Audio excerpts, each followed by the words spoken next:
काम यह है कि आप हमको बताइए हम आपके क्या काम आ सकते हैं। तो मैं आपको अश्योर करता हूँ, आप लोगों में कोई अच्छा बिजनेस करना चाहता हो, बढ़िया बिजनेस करना चाहता हो, सुनिधि से संपर्क करें।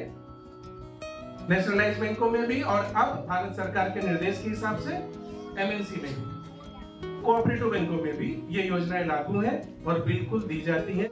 सुनिधि इस कार्यक्रम की सबसे बड़ी खूबसूरती ये है कि इसमें 50-50 महिलाएं हैं। किसी भी कार्यक्रम की ये सबसे बड़ी उपलब्धि है, क्योंकि महिला हमारी माँ है, बहन है, बेटी है और संस्कार हमको अपनी माँ से मिलते हैं और अपने परिवार से मिलते हैं। और जब आप लोग साथ हैं तो सुनील जी का जो मिशन है उनको कोई पीछे नहीं छोड़ता। मैं इनकी एक एक बातों से शब्दशः सहमत हूँ। ये रोना धोना, नेगेटिव एनर्जी, उन्होंने ऐसा कर दिया, उन्होंने वैसा कर दिया, पीछे ढकेल दिया, आगे ढकेल दिया, मार डाला, कुचल डाला, इससे हमको उठना पड़ेगा। जितने वक्तागण यहाँ पर बैठे हैं सभी से निवेदन है कि जैसे कि आमतौर पर होता है कि पहले कमेटी के लोग बोलते हैं और अंत में वक्तागण बोलते हैं, लेकिन एक बात ये भी है कि अपने बच्चों को बोलने का जो हुनर, बोलने का गुण सिखाने का कार्य माँ बाप लोग ही करते हैं। तो आज यहाँ पर जो बोले हमारे बड़े भाई, माता पिता लोग जो यहाँ पर बोले हैं, उनको सुनने के बाद कुछ कमेटी के लोग भी कुछ बोलना चाहेंगे। तो उनका बोलने पर आउटकम क्या है, आउटकम क्या निकला है, तो मैं सभी से वक्तागणों से निवेदन करूँगा कि कृपया कमेटी के लोगों का भी जो भी 2 शब्द होगा आप लोग यहाँ पर समय देकर सुनने की कृपा करेंगे। अगली कड़ी में बढ़ते हुए निवेदन करना चाहूँगा, हमारे बिजनेसमैन, समाज सेवक आदरणीय डॉक्टर रमाशंकर भारती साहब से निवेदन करूंगा कि साहब कृपया समय का ध्यान रखते हुए अपनी बातों को रखेंगे, हमें मार्गदर्शन देने की कृपा करेंगे। धन्यवाद सुनील। जय भीम, नमो बुद्धाय। भारत में जन्मे सभी महापुरुषों को प्रणाम और मंच पर जो भी हमारे साथी बैठे हैं आप सभी लोगों को मेरा नमस्कार। और आप सभी लोग जो यहाँ बैठे हुए हैं मुस्कुराते हुए चेहरों के साथ, उन सभी भाइयों बहनों को नमस्कार। सुनील जी, इस कार्यक्रम की सबसे बड़ी खूबसूरती ये है कि इसमें 50-50 महिलाएं हैं। किसी भी कार्यक्रम की ये सबसे बड़ी उपलब्धि है, क्योंकि महिला हमारी माँ है, बहन है, बेटी है और संस्कार हमको अपनी माँ से मिलते हैं और अपने परिवार से मिलते हैं। और जब आप लोग साथ हैं तो सुनील जी का जो मिशन है उनको कोई पीछे नहीं छोड़ता। आप सभी लोगों ने बहुत देर से कार्यक्रम कर रहे थे, मैं थोड़ा कहीं अटक गया था, उसके लिए क्षमा चाहता हूँ।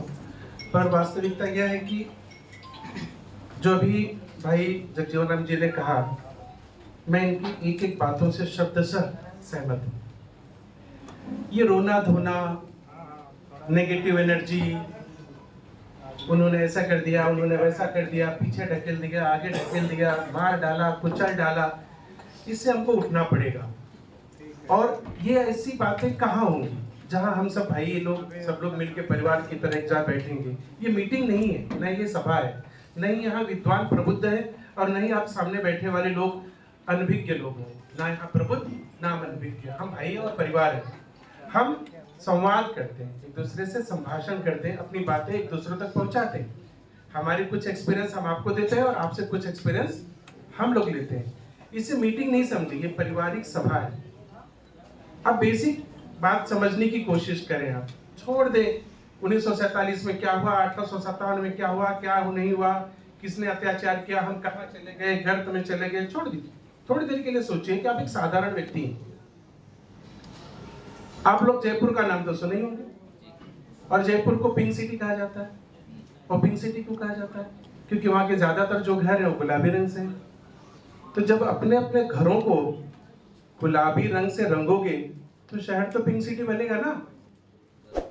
बात को समझ रहे हैं? हम लोगों को अपना अपना निजी विकास को प्रधानता देनी है। एक एक व्यक्ति अपने अपने विकास पर ध्यान पूरी तरह से परिलक्षित करे। क्योंकि अभी कुछ दिनों आप लोगों ने देखा होगा कि बहुत बड़ा किसान आंदोलन हुआ, और उस किसान आंदोलन को इतना लंबा चला कि प्रधानमंत्री जी को झुकना पड़ा। जो नहीं झुकने के लिए जाने जाते हैं वे झुके, लेकिन क्या ये आंदोलन हम लोग कर सकते थे? ये पेट भरे हुए लोगों का आंदोलन था, हम खाली पेट वाले लोग हैं। तो सबसे पहले हमें अपने शरीर को मजबूत करना पड़ेगा, यानी अपने आप को ताकतवर बनना पड़ेगा। और हम ताकतवर कब बनेंगे? जब हम फाइनेंशियली मजबूत होंगे। एक पीढ़ी को फाइनेंशियली मजबूत करना होगा, दूसरी पीढ़ी को खड़ा करना होगा, और तब जाके तीसरी पीढ़ी कंधे से कंधा लगाकर समाज से मुखर होगी। और ये कब होगा? ये तब होगा जब आपका आर्थिक विकास होगा। अब हम लोग भूल जाए पूरे देश को और सिर्फ मुंबई को ध्यान में रखें। मुंबई फाइनेंशियल कैपिटल है इस देश का। जब मुंबई को छींक आती है तो पूरे देश को बुखार चढ़ जाता है, सही है? तो हम सभी लोग मुंबई में रहते हैं, फाइनेंशियल कैपिटल में रहते हैं। तो यहाँ हमें दो चीजों का अभाव नहीं होना चाहिए, एक शिक्षा और दूसरा वित्त यानी फाइनेंस। इन दोनों चीजों पे हमें एकदम मजबूती रखनी चाहिए। हम इस दिशा में कार्य करें।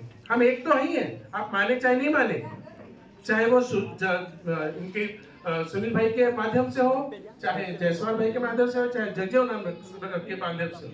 हमारे छोटे छोटे संगठन हैं, सब लोग जुड़े हुए हैं, किसी न किसी बहाने से जुड़े हुए छोटे छोटे संगठनों को सुजीत भाई मैं छोटी छोटी सेना की टुकड़ी समझता हूँ, चाहे वो महार रेजिमेंट हो, चाहे वो राजपूत रेजिमेंट हो। देश की छोटी छोटी सेनाएं हैं, और जब ये छोटी छोटी टुकड़ियां एक जगह जमा होती है तो जैसे भारतीय सेना गौरवान्वित करती है, वैसे ही समाज भी छोटी छोटी टुकड़ों में एक जगह जमा होकर समाज को गौरवान्वित कर सकता है। तो बेसिक हमें ध्यान क्या देना है? फाइनेंस और शिक्षा। शिक्षा, उच्च शिक्षा, ये बीए बीकॉम बीएससी नहीं, उच्च शिक्षा। उच्च शिक्षा के लिए एजुकेशन लोन। अब आप कहेंगे एजुकेशन लोन कैसे? बैंक के मैनेजर के सीने पे चढ़ के एजुकेशन लीजिए, 4 लाख रुपए तक का लोन आपको बिना किसी कोलेटरल को मिलता है। थोड़ा सा ज्यादा चाहिए, 12 लाख का चाहिए, नियम से चलिए। ब्रांच मैनेजर नहीं देता है तो उसके एजीएम के पास चाहिए, डीजीएम के पास चाहिए, जीएम के पास चाहिए, नहीं तो जो पदाधिकारी है उनसे मिली।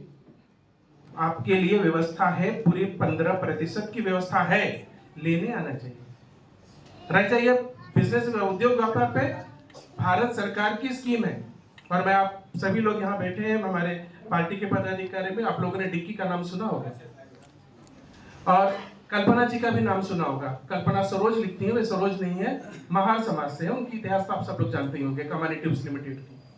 वो और मिलिंद कामले जी ने मिलकर एक ऐसी संस्था बनाई जहां से आप लोग अपना फाइनेंस उद्यम इतनी ऊंचाई पे लेके जा सकते हैं कि जिसकी कल्पना नहीं की जा सकती।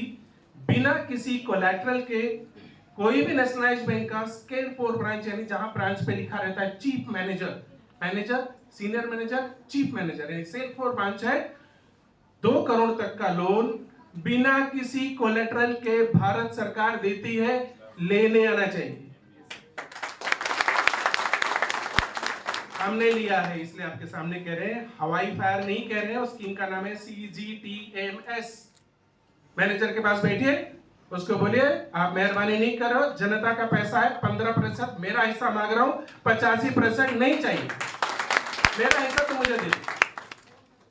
तो वो स्कीम है। इसके अलावा education, startup India, stand up India है स्कीम, और लोग ले रहे हैं, हम लोग दिला रहे हैं। और अभी मैं अपने छोटे साले को भदोही ब्रांच से 80 लाख रुपए पेट्रोल पंप के लिए दिला के आ रहा हूं अभी, लेकिन को मालूम है, सुनील जी को मैं बता चुका हूं। 80 लाख रुपीस पेट्रोल पंप है उनका, पेट्रोल पंप के कैपिटल के लिए विदाउट कोलेटरल। तो बात को समझिए, ये जो हम सब बैठते हैं परिवार की तरह, हम लोग एक बात का सिर्फ ध्यान दें, हम एक दूसरे को फाइनेंशियल और शैक्षणिक रूप से मजबूत बनाने के लिए क्या कर सकते हैं, वो हमारा बेसिक काम है। और सुनील भाई, सुजीत भाई जैसे आयोजन किया है, इस तरह के आयोजन की पूरे प्रदेश में जरूरत है, देश में जरूरत है। तो आप सभी लोग, और इस बारे में अगर फाइनेंशियल वित्तीय मार्गदर्शन, जैसे भाई ने कहा स्वास्थ्य मार्गदर्शन के लिए खड़े हैं, वैसे ही मैं मन से कहूंगा कि हम सब लोगों का काम भाषण देना है ही नहीं। हम सबका काम यह है कि आप हमको बताइए हम आपके क्या काम आ सकते हैं। तो मैं आपको अश्योर करता हूं, आप लोगों में कोई अच्छा बिजनेस करना चाहता हो, बढ़िया बिजनेस करना चाहता हो, सुनील जी से संपर्क करें। नेशनलाइज्ड बैंकों में भी, और अब भारत सरकार के निर्देश के हिसाब से MNC में भी, कोऑपरेटिव बैंकों में भी ये योजनाएं लागू हैं और बिल्कुल दी जाती हैं। सिर्फ आपको ये ध्यान देना है कि छोटे छोटे डिफॉल्ट नहीं करने। जैसे टीवी ले लिया तो उसका पैसा बराबर भरना है आपको, कोई गाड़ी खरीद ली, उसका पैसा आपको बराबर भरना है, सिविल अच्छा मेंटेन करना है। यहाँ गलती मत करिएगा, अपना सिविल सुधार के रखिए। आप सभी लोगों का फाइनेंशियल और शैक्षणिक विकास ही हम सबका एक ध्येय होना चाहिए। मुझे यहाँ पर बुलाया गया, आप दोनों भाइयों ने मुझे बुलाया, मुझे सम्मान दिया। आप सभी लोगों का बहुत बहुत धन्यवाद। और एक बार जोर से बोलिए जय भीम। बहुत बहुत धन्यवाद। बहुत बहुत धन्यवाद हमारे डॉक्टर रमेश चक्रवर्ती जी का।